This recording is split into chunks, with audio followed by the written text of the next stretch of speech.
Bom, bem-vindo de volta. Você deve ter acompanhado aí alguns vídeos, os últimos vídeos que eu coloquei no canal. Como os trabalhos são muito intensos, eu não tenho me dedicado a fazer edição de vídeos, então cada vez mais eu tenho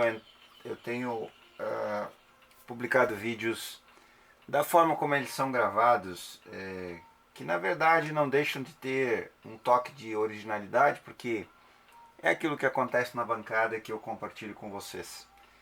Bom, tirei o capacitor grandão aqui do filtro da fonte, como eu havia comentado aí no vídeo anterior. A gente pode chamar de banco de capacitores, porque é um único capacitor é uma única unidade física, digamos assim, né? Com 4 capacitores internos, sendo um capacitor de 60 micro, um de 20, um de 220 e um de 40 micro. Aqui no esquema não indica a tensão de trabalho dos capacitores. Bom, agora que a gente tem o capacitor na mão, dá para facilmente identificar quais são os capacitores aqui. E olha como é legal isso aqui, a engenhosidade da fabricação no passado. Como é que eles faziam então para identificar aqui os capacitores? O capacitor de 60 micro, que agora a gente sabe que ele trabalha com 150 volts, ele tem aquele símbolozinho. O 40 micro 150 tem um quadradinho, o 20 micro 150 volts tem um triângulo, e o 200 micro 10 volts não tem símbolo geométrico nenhum. Então eles usaram figuras geométricas para identificar o capacitor. E aonde que a gente vê isso? Exatamente aqui. A figura geométrica ela está desenhada na base do terminal. Vamos ver se é visível para vocês.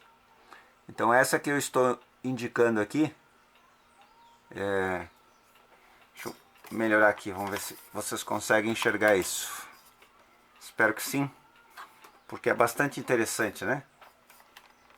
Vamos ver se vocês conseguem enxergar. Aqui talvez melhore com a luz. Espero que sim. Mas na base do terminal, não, a luz deve estar atrapalhando. Na base do terminal a gente tem aqui então, nesse aqui, não é muito visível, até para mim aqui. Nesse aqui tem o triângulo, então se tem o triângulo eu sei que é o 20 por 150.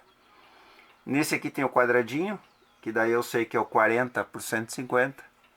E nesse aqui tem aquela meia-lua, ou melhor, um semicírculo, né? Um meio círculo aqui, que é o 60 por 150. Agora que a gente identificou o capacitor, a gente pode pedir ajuda aqui da ponte LCR, que nos dá uma medida muito precisa. Então a ponte LCR ela vai nos ajudar. Claro que se você não tem uma ponte LCR, e eu vou mostrar na sequência, você pode usar o seu multímetro digital mesmo, ou até o seu capacímetro, não tem problema. Eu vou mostrar na ponte LCR até para, se você puder adquirir uma ponte, por mais simples que seja, existem vários modelos, existem até alguns modelos aí de baixo custo, que você consegue comprar na China. Então, essa aqui é uma ponte um pouco, não é a mais top, porque ela não tem a medida de DSR, mas ela tem aqui a resistência série. Isso é o essencial para a medição de capacitores. Se você é um estudante hobbyista e não entendeu muito bem ainda a importância dos capacitores, eu recomendo que você vá lá nas playlists e procure as playlists do canal e procure um vídeo sobre capacitores que nós temos, né? Então lá você vai entender bem a importância dos capacitores. Mas o que importa para esse momento, que é importante aqui nesse caso do rádio. Nós temos aqui então a ponte LCR na escala de capacitância. Nós vamos medir a resistência série. Nós também poderíamos medir aqui, se fosse o caso, o fator de qualidade do capacitor, a reatância do capacitor, né? E mais alguns outros parâmetros, o ângulo, por exemplo, né? O ângulo de fase. Eu vou deixar aqui na medida de ESR, usando 10 kHz, 1 volt. Então a gente começa aqui vou começar pelo menor capacitor, que é o 20 micro. E a ponte então vai nos ajudar aqui com essa medição. Nós teremos aqui uma medição muito precisa.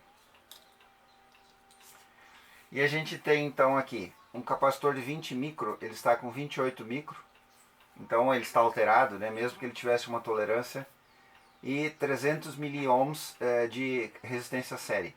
A resistência série está ok, o capacitor não tem fuga, mas a sua capacidade ou a sua capacitância está alterada. 40 micro agora, está com 53, está alterado para cima também. E o SR está ok, não tem fuga, 165 miliohms. Como é que eu sei que não tem fuga? Porque existem tabelas de resistência série na internet. Você coloca lá, tabela de ESR, então você vai ter valores comerciais de capacitores. Aqui eu estou fazendo por aproximação, porque esse capacitor é antigo, mas eu sei que ele está ok. Agora o capacitor de 60 micro.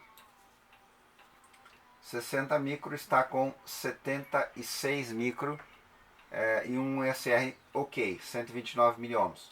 E por último o capacitor de 200 ohms, ou melhor, 200 microfarad, ele está com 510. Esse é o mais alterado de todos, 500 microfarad, mas a resistência série está ok, o SR dele.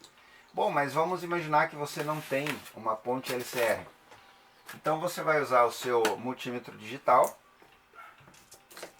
e você vai colocar o seu multímetro digital na escala de impedância. Vamos colocar aqui em 20K para começar, né?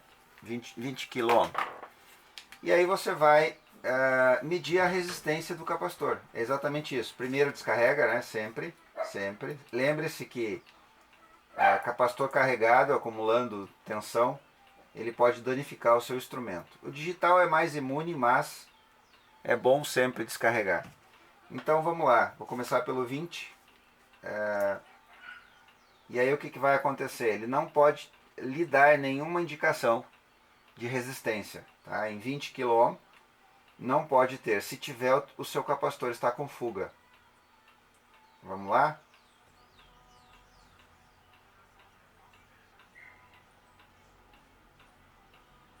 Ok?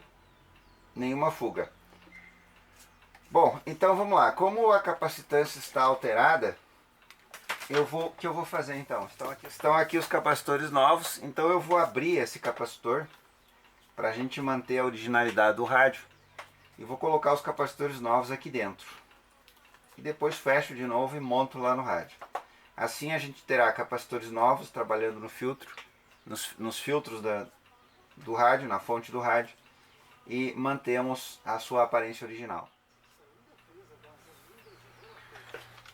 Bom, dá um bom trabalho abrir o capacitor. Ele estava dentro dessa proteção, que é uma proteção feita de um papelão duro, que é mais para uma questão de acabamento. Então eles colocaram uma resina preta aqui dentro, olha só. Eles preencheram com uma resina e o capacitor então, isso aqui envolve então o capacitor e vai uma tampinha aqui em cima para fazer o acabamento. Aqui dá para ver bem a resina. Bom, agora que ele está vazio, né? Sobrou só os terminais. Eu vou então instalar os capacitores novos aqui dentro. E aí eles vão ser ligados no terminal original, como se o capacitor fosse original. Bom, o capacitor então vazio, aberto. E aqui dentro já os capacitores eletrolíticos novos, eles vão ficar assim. Externamente um capacitor original, por dentro os capacitores novos. E os terminais ficaram como são os originais. Agora eu vou montar de volta no rádio. E a ideia é que pareça o mínimo possível que isso aqui foi mexido ou foi alterado. Essa capa agora vai aqui, que é a capa original, e a tampinha aqui, e o capacitor vai ficar preto como ele era original de fábrica.